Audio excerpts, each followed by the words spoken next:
Hi everyone, welcome to my channel know about politics. आज हम class 10th book लोकतांत्रिक राजनीति से टॉपिक ले रहे हैं जाति, धर्म और लैंगिक मसले पार्ट 2। पार्ट 1 में हमने लैंगिक मसले कंप्लीट कर लिया था और अब पार्ट 2 में हम जाति के बारे में डिस्कस करेंगे। तो चलिए देखते हैं। तो शुरुआत करते हैं। आइए जानते हैं जाति का क्या अर्थ है।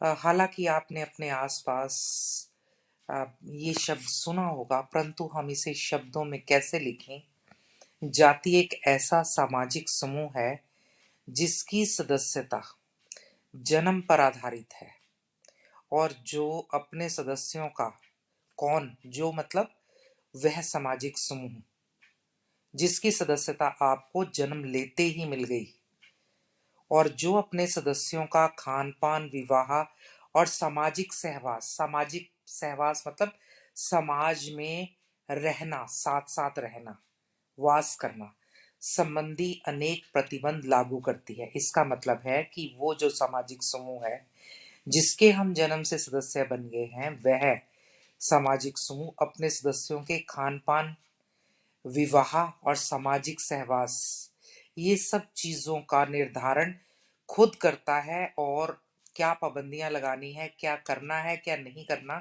ये भी वही डिसाइड करता है। तो जिसे हम जाति कहते हैं। एक शब्द है जातीय या एथनिक। एक समान राष्ट्रीय व सांस्कृतिक परंपराओं वाले लोगों का समूह एथनिक या जातीय कहलाता है। मतलब कि एक इसमें और ऊपर वाली डेफिनेशन में क्या फर्क है। ऊपर वाली एग्जैक्ट एक सामाजिक समूह को जाति कहा गया है और दूसरे में जातीय किसको कहा गया है, एक वर्ग विशेष हो गया जिसकी एक समान सब लोगों की राष्ट्रीयता है और समान जो है रस्मों रिवाज हैं, खान पान है, पहरावा है, धर्म है, संस्कार हैं, आदि आदि, उसे हम एथनिक या जातीय कहेंगे। चलिए अब चलते हैं इसके अगले पहलू पर। जाति प्रथा क्या है। प्रथा क्या होती है, एक रीति रिवाज जो लगातार बरसों बरस तक चलता है। इसे वर्ण व्यवस्था भी कहते हैं। यहाँ वर्ण का मतलब है वर्ग। आप सीधी भाषा में इसको भी वर्ग समझिए। वर्ण व्यवस्था का आधार कैसे बनी थी वर्ण व्यवस्था। शायद कुछ लोग कहते हैं कि आर्यों ने इसकी शुरुआत की। कैसे शुरुआत की।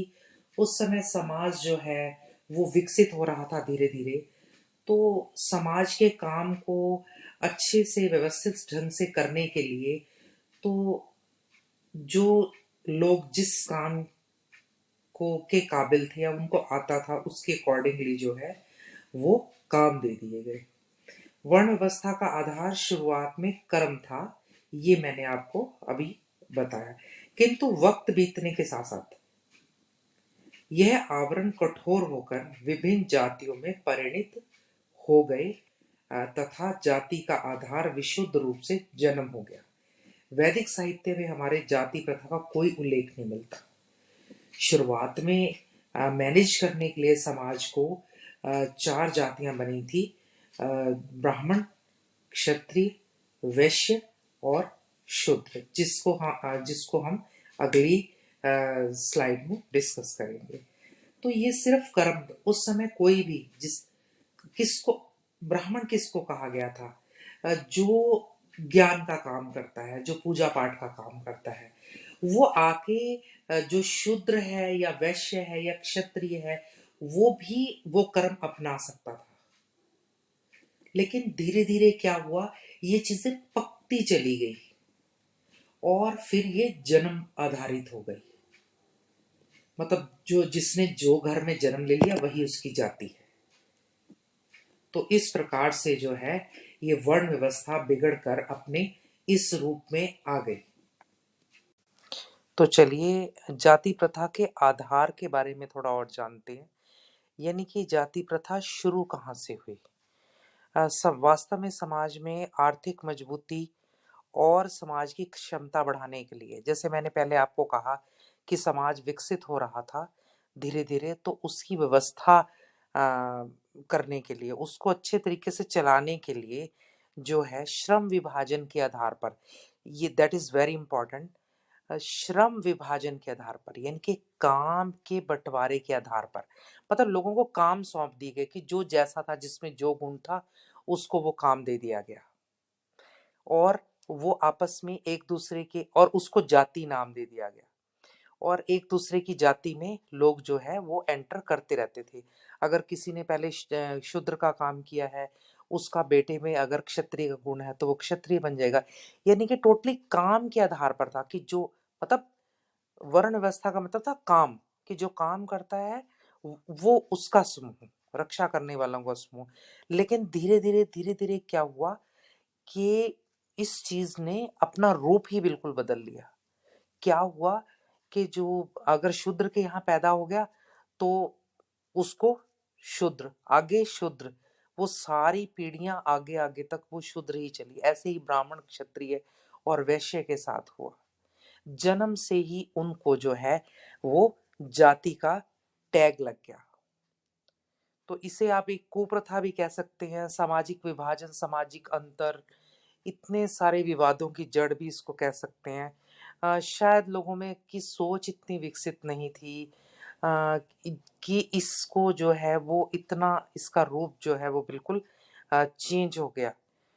इसमें अब वर्ण व्यवस्था में मैंने आपको बताया कि ब्राह्मण क्या करते थे, ज्ञान का काम, अ, धर्म, कर्म कांड, पूजा पाठ आदि आदि। क्षत्रिय रक्षा करने का काम, वैश्य हाथ हस्तकला या व्यापार, ऐसे काम करते थे, और शूद्र जो थे वो साफ सफाई, कूड़ा कटकर उठाने का काम करते थे। तो आप अब अच्छी तरह समझ गए होंगे कि ये जातियां ऐसे नहीं बनी थी, ये सिर्फ जिसको जो आता है उस टाइम तो वो करेगा, आगे उसकी जनरेशन को जो आता है वो इन चारों में से कोई भी काम ले लेगी। लेकिन धीरे धीरे पता नहीं कैसे ये जो है इसने जन्म पर आधारित होना शुरू कर दिया। आइए अब जानते हैं जातिवाद का क्या अर्थ है। किसी व्यक्ति विशेष द्वारा अपनी जाति को ही सर्वश्रेष्ठ मानना और अन्य जातियों के प्रति घृणा का भाव रखना या उनको हीन समझना, और अपनी जाति के प्रति निष्ठा की भावना रखना कि हम ही हैं बस।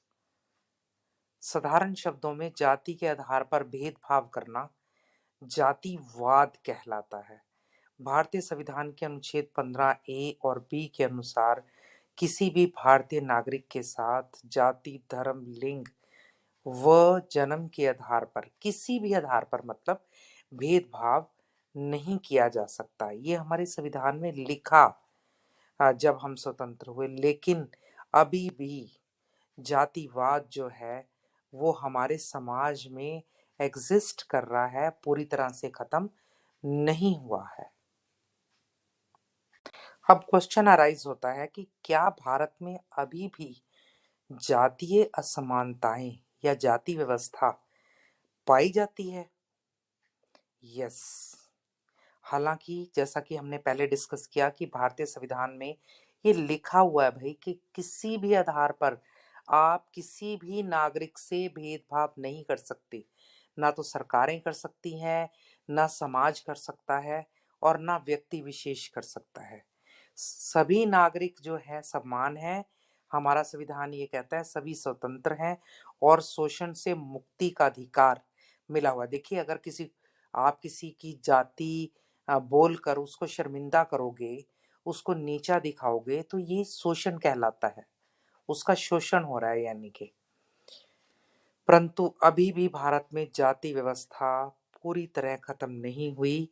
ये निम्नलिखित रूपों में अभी भी समाज में पाई जाती है। ये हम देखते हैं विवाह संबंधों में, हम अपनी ही जाति में विवाह करने में पर जोर देते हैं। आज भी अधिकतर परिवारों में अपने ही जाति के अंदर विवाह किया जाता है। दूसरा, छुआछूत की भावना जो है अभी भी लोगों के मन में है कि अगर कोई नीची जाति का व्यक्ति जो है वो छू जाता है, या छुआछूत किसको कहते थे, कि कोई व्यक्ति ऐसा छू जाता था तो वो लोग इसको बुरा समझते थे। क्षेत्रवाद क्या है? अपने ही क्षेत्र से प्यार, राष्ट्र से ज्यादा अपने क्षेत्र को समझना। तो सभी जो हैं लोग जो हैं वो एक क्षेत्र विशेष से जुड़े हुए हैं, जो कि इस चीज को बढ़ावा देते हैं। फिर शिक्षा, शिक्षा में भी जो है वो देखिए ना, अब नौकरियों में शिक्षा में आरक्षण है। एससी एसटी नीची जातियों को इतना आरक्षण है, बैकवर्ड क्लासेस को इतना आरक्षण है। तो ये चीजें क्या दिखाती हैं समाज में, कि हाँ, जातियां एग्जिस्ट कर रही हैं अभी। फिर है व्यवसाय। देखिए, जाति के अकॉर्डिंगली ही लोग व्यवसाय चुनते हैं, क्योंकि जन्म से ही हमें मिल जाता है ना, जिस घर में जन्म लेते हैं, जिस भी घर में जन्म लिया है तो वो वही है हम बस। तो धीरे धीरे लोगों का ये चेंज होने लगा है, लेकिन बहुत कम। अभी भी ये चीज जो है वो जिंदा है भारत के अंदर। अभी भी लोग अपने पुरखों का व्यवसाय ही करते हैं। अगर शूद्र है वो शूद्र वाले काम ही करेगा, ब्राह्मण है ब्राह्मण वाले काम ही करेगा। ऐसे ही वैश्य और क्षत्रिय हैं। तो आइए अब जानते हैं कि लोकतंत्र में जातिवाद की क्या भूमिका है। भारत में, जो कि एक लोकतंत्र है बहुत बड़ा, दुनिया का सबसे बड़ा लोकतंत्र है भारत, और सबसे पुराना है अमेरिका। इसमें जो सामाजिक विभाजन या सामाजिक अंतर पाया जाता है उसका सबसे बड़ा कारण जाति है। और हम इस प्रकार से जातिवाद की भूमिका कह सकते हैं। पहला है उम्मीदवारों का चयन करने में। अ, चुनाव क्षेत्रों का इलेक्शन से पहले सर्वे करवाया जाता है। उस क्षेत्र में जो जाति सबसे ज्यादा होती है उसी जाति के उम्मीदवार को जो है वो खड़ा किया जाता है इलेक्शन में। नंबर दो, उम्मीदवारों के प्रति समर्थन हासिल करने में। उम्मीदवारों के लिए समर्थन हासिल करने के लिए जाति के आधार पर लोगों को बांटा जाता है, भड़काया जाता है, कई बार हिंसा भी हो जाती है। नंबर तीन है विशेषकर दलित जातियों से समर्थन हासिल करना। हम ये डिस्कस कर चुके हैं कि वर्ण व्यवस्था में जो दलित है, शूद्र यानी कि वो सबसे नीचे के पायदान पर आते हैं समाज में। पर जब इलेक्शन आता है तो इनकी पूछ शुरू हो जाती है। क्यों? क्योंकि भारत एक लोकतंत्र है और इसमें एक व्यक्ति एक वोट, यानी कि हर व्यक्ति को एक वोट मिली हुई है। सार्वभौमिक वयस्क मताधिकार है। जो भी व्यक्ति 18 या इसके से ज्यादा उम्र का है, ऐसे सभी नागरिकों को मत देने का अधिकार है। तो कोई भी राजनीतिक दल सिर्फ एक या दो जातियों के बलबूते पर नहीं जीत सकता। इसलिए फिर दलितों को जो है वो अपने तरफ मिलाने की कोशिश शुरू हो जाती है। हम कह सकते हैं कि राजनीति में ये धारणा बन गई है कि जाति के आधार पर ही जो है वो इलेक्शन लड़ा जाएगा। और क्योंकि चुनाव है, इसके अलावा कुछ नहीं, मतलब ये चुनावों में ही होता है, बाकी सब वैसे ही चलता है जैसा पहले होता है। राजनीति में जाति अनेक रूप धारण कर सकती है। व्याख्या कीजिए, या जाति के अंदर राजनीति कैसे काम करती है। ये आपका एक बहुत इंपॉर्टेंट क्वेश्चन है, एक जो दो तरीके से पूछा गया है। आप जैसा कि जानते ही हैं कि आम धारणा है हमारे समाज में, हम अपने समाज को बिना जाति के सोच ही नहीं सकते। समाज बनता ही जाति से है, ये एक आम धारणा है। और एक जाति का रहन सहन, सोच, काम करना, वो सब दूसरी जाति से मेल नहीं खाता। तो इसलिए हर वो समुदायों में बट गया है समाज, कि ब्राह्मण समाज है, ये क्षत्रिय समाज है, आदि आदि। और वो उन क्योंकि आपस में मेल नहीं खाते, उनकी उनकी बहुत सारी चीजें, तो अपने आप को वो अलग समझते हैं, जो एक लोकतंत्र के लिए बड़े खतरे की बात है। कैसे, आइए जानते हैं। जैसा कि हम पहले डिस्कस कर चुके हैं, 5-7 पॉइंट वही आएंगे। जैसे राजनीतिक दल जो है वो सर्वे करवाते हैं। ज्यादा जाति जिस जाति की जनसंख्या ज्यादा है उस क्षेत्र में उसी के उम्मीदवार को खड़ा करते हैं, यानी कि योग्यता तो कुछ मायने नहीं रखती फिर।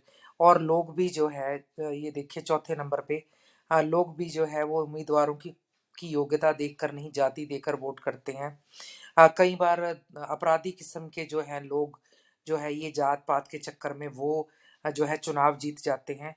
और चुनाव जीतते ही नहीं, बड़े बड़े संवैधानिक पदों पर मंत्री बन जाते हैं वो बड़े बड़े। क्योंकि देखिए ना, जब जनप्रतिनिधि बन गया तो हमारे जनप्रतिनिधि आगे जाके मंत्री बनते हैं।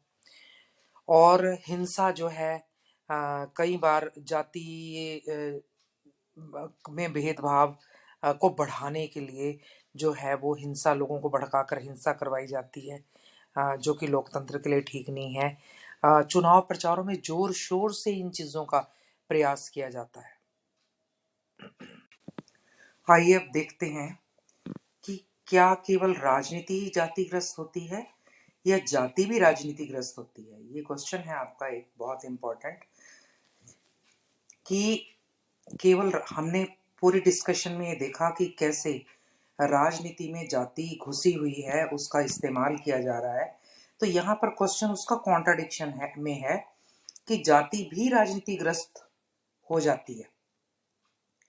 क्या जाति भी राजनीतिग्रस्त हो जाती है? स्पष्ट कीजिए। तो इसके आंसर में हम ये 3 मेन पॉइंट लिखेंगे कि भारतीय समाज में प्रत्येक जाति का स्वयं को बढ़ावा देना। इसका क्या मतलब है कि भारत में जो भारतीय समाज है उसमें हर जाति अपने आप को ज्यादा प्रभावशाली बनाना चाहती है और जातियों से, अपनी जाति को बढ़ावा देना चाहती है हर क्षेत्र में। राजनीति का क्षेत्र तो इम्पोर्टेंट है ही है फिर, और इसके लिए वो सभी जातियों को साथ में लेकर चलना चाहती है। भारतीय समाज में किसी भी एक जाति का अपने बलबूते पर सत्ता प्राप्त ना कर सकना, अब ये मजबूरी हो जाती है सिर्फ राजनीतिक दलों की नहीं, जातियों की भी, कि वो एक अपने बलबूते पर या एक जाति के बलबूते पर इलेक्शन नहीं जीत सकती, उनको सभी जातियों को साथ में लेकर चलना पड़ेगा। ये एक मजबूरी हो जाती है। तीसरा, एक नया फैक्टर आया कुछ सालों से भारतीय समाज में, भारतीय राजनीति में अगड़ा और पिछड़ा का।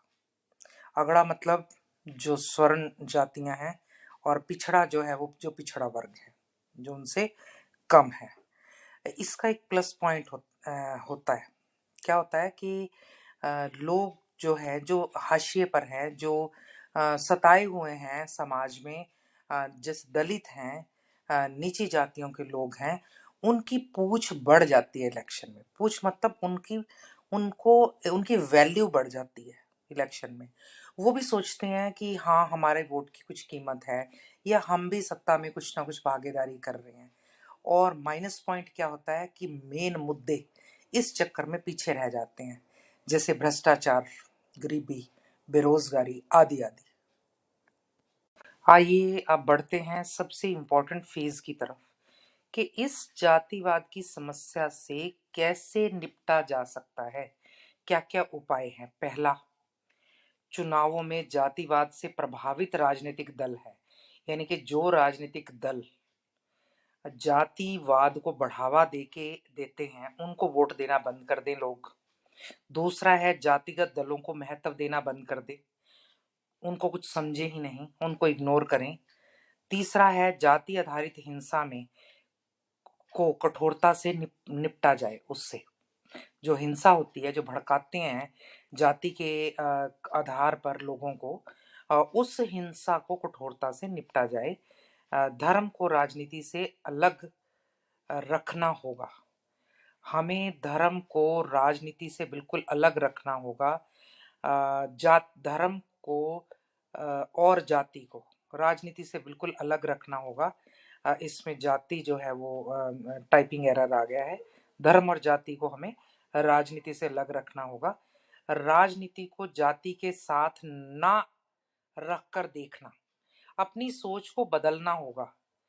हमारी ये धारणा है, मन में बैठ चुका है कि बिना जाति के इलेक्शन हो ही नहीं सकते, चुनाव हो ही नहीं सकते, क्योंकि हमारा सामाजिक ताना बाना ऐसा है। वो चीज को, वो माइंड सेटअप को हमें चेंज करना होगा। क्या जाति व्यवस्था में कुछ बदलाव भी आए हैं? यस, आए हैं। अगर हाँ तो कारण बताइए, क्या क्या कारण रहे कि इस जाति व्यवस्था में बदलाव आए हैं। ये बहुत इंपॉर्टेंट क्वेश्चन है आपका। इसको हम कैसे आंसर लिखेंगे? पहला, आर्थिक विकास। देखिए, जब देश में, राष्ट्र में, समाज में आर्थिक विकास होता है तो जो ये जाति की जो मैकेनिज्म है ये चेंज हो जाता है। कैसे? फॉर एग्जाम्पल, एक छोटी जाति का व्यक्ति बहुत बड़ा व्यापारी बन गया, और उसके अंडर जो है वो हर जाति का, चाहे वो ऊंची है चाहे नीची है, यानी कि ऊंची जाति के लोग भी उसके अंडर काम कर रहे हैं। ये बहुत बड़ा एग्जाम्पल है। आगे है शहरीकरण। जब शहरीकरण, बढ़ते हुए शहरीकरण को भी हम इसका बहुत बड़ा कारण मान सकते हैं। कैसे? शहरों में जो है वो डिफरेंट डिफरेंट वर्गों के, समुदायों के, समूहों के लोग आकर बसते हैं, तो वहां पर जाति पाति को ज्यादा तवज्जो नहीं दी जाती। शिक्षा का विकास, जैसे जैसे शिक्षा बढ़ रही है, हमारे नौजवान शिक्षित हो रहे हैं, वो समझ रहे हैं इसके नुकसान को, जातिवाद के, तो वो इसको ज्यादा जो है वो महत्व नहीं देते। व्यवसायिक स्वतंत्रता, हमें अपने देश में हर तरह का पेशा अपनी मर्जी का चुनने का अधिकार है, व्यवसाय चुनने का अधिकार है, जो कि जाति और वर्ण व्यवस्था के बिल्कुल उलट बात है। उसमें तो अगर कोई क्षत्रिय का बेटा है तो वो रक्षा का काम करेगा, अगर कोई शूद्र का बेटा है, यानी कि अगर कोई जूते बनाने वाले का बेटा है तो वो जूते बनाने का काम ही करेगा। जबकि हमें जो व्यवसायिक स्वतंत्रता मिली हुई है, जिसके कारण ये जाति प्रथा जो है वो उसको बहुत बड़ा सेटबैक आया है उसमें। आगे है जमींदारी प्रथा का अंत, जो ज्यादा तौर पर ग्रामीण इलाकों में होती थी। तो जमींदारों के जाने के बाद, सामंत प्रथा जाने के बाद, जो देश स्वतंत्र होने के साथ खत्म हो गई थी, उसके बाद धीरे धीरे धीरे धीरे जो है वो गांव में भी जो है ये चीजें बदलती जा रही हैं।